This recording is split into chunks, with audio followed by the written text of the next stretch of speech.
Hello! Thank you guys so much for joining us. My name's Chad Jones. I work here at Special Olympics, and I have the distinct honor and privilege of sitting across the table from Mr. Tim Shriver, our chairman of Special Olympics. First off, we have all just got back from Austria, our World Winter Games that just took place. Tim, how was it? How did you feel? I thought it was one of the most extraordinary experiences of my life, and that's after attending 17 World Games and probably thousands, if not tens of thousands, of local Special Olympics activities and events and games and competitions and gatherings all over the world.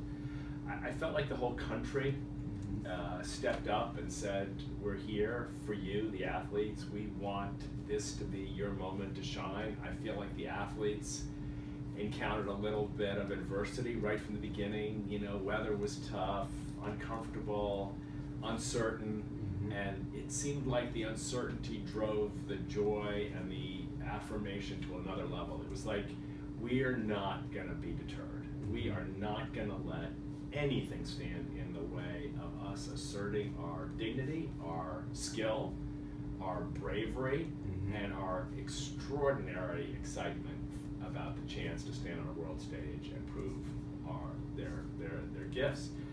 So one of the things that I've seen with Special Olympics is that this organization represents an incredible stage for great competition, but it also serves as a convening point.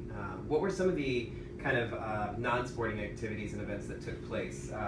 Well, I think the bottom line is this is a movement asking people to make a simple statement. And when given the chance, we want people to say, I choose to include.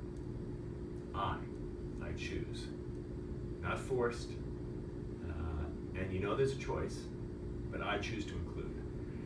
There's a lot of ways to choose to include. Some people can go into a school and teach unified sports. Other people can help in a dentist's office or in a healthcare clinic.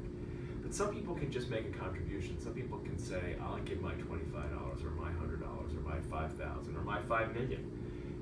It almost doesn't matter how much.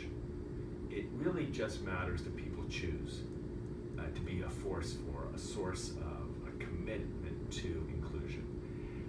You choose to include, but when you choose to include, you find yourself included. Maybe we can end on one quick note. So we just finished with Austria. I cannot believe that was just what closing ceremonies was this past weekend. What's next? What's next on the horizon? I mean, here's the good news. The next on the horizon is today, in your community, there's a Special Olympics athlete waiting on the sideline. Today in your community, there's a Special Olympics athlete preparing to play, maybe this weekend, maybe this evening. Today in your community, there's someone trying to get time in the pool, or time on the ice, or time on the mountain, or time on the field to practice, to learn skills. And so there's an invitation to choose to include today. That's awesome. Well, thank you so much, Tim, for your time. Thank you. And thank you, everyone, for joining us.